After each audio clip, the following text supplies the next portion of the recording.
much longer we can keep doing this. But I'm not leaving. I'm the last one left.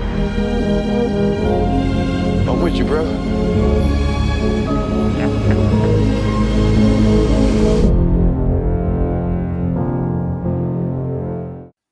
The Last Black Man in San Francisco.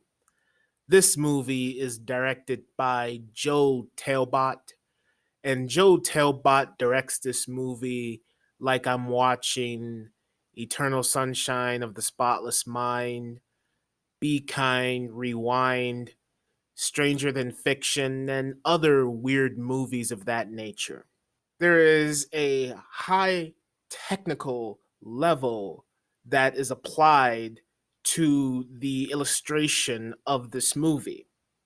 First 20 minutes into this movie, I said, okay, this is too weird. This makes no sense. I don't understand what's going on here. I just thought this movie was just being weird for the hell of it. But something made me stay in my seat. Maybe it was the fantastic score that is presented in this movie, along with the phenomenal visual style of directing by Joe Talbot here.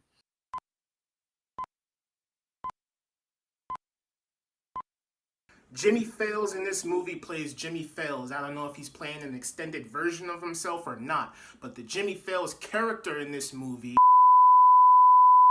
does a fantastic job in this movie. At the very beginning, I thought it was a little weird because he has these weird little quirks and mannerisms, and he has a fixation with this house because he believes that it is a part of his family history. And that's the mystery that this movie builds up for the entire runtime. So at first, the Jimmy Fails character is weird and bizarre, but as the story progresses, there's layers that are peeled back to reveal this character's true intentions. Jonathan Majors plays Montgomery Allen, and Montgomery Allen is a character who is just really odd. He doesn't fit in to the society that is constructed around him. He's his own person. And just like the Jimmy Fails character, Montgomery Allen has his own little personality, quirks, and character that was a little bit weird at first, but then as the story progresses, there are layers peeled back about him that's revealed at the end,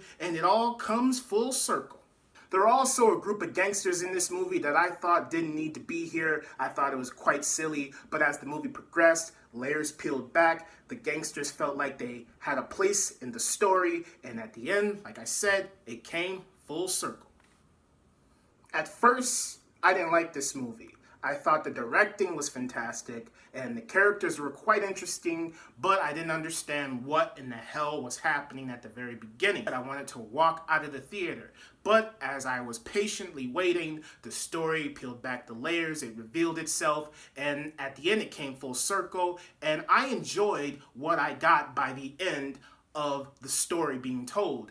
And so my verdict for this is a great movie. This movie's great. It's got rich, stylized, technical achievement, cinematography, and directing. The music is fantastic. The character interactions and development is fantastic. Each individual character has their own quirks and personality, which is great, and they all collide. And you could say that this movie does say something about gentrification and the society that we live in. And I would say that at the beginning, the message is a bit muddled, but as the movie progresses and peels back layers of the story, it's a bit more revealing as to the state of the situation and how all of this stuff is constructed and how individual people feel about what's happening in their own community. And so I thought that was quite fascinating. So I would recommend this movie if you're looking for all of that great stuff and then some, because the ending is quite powerful.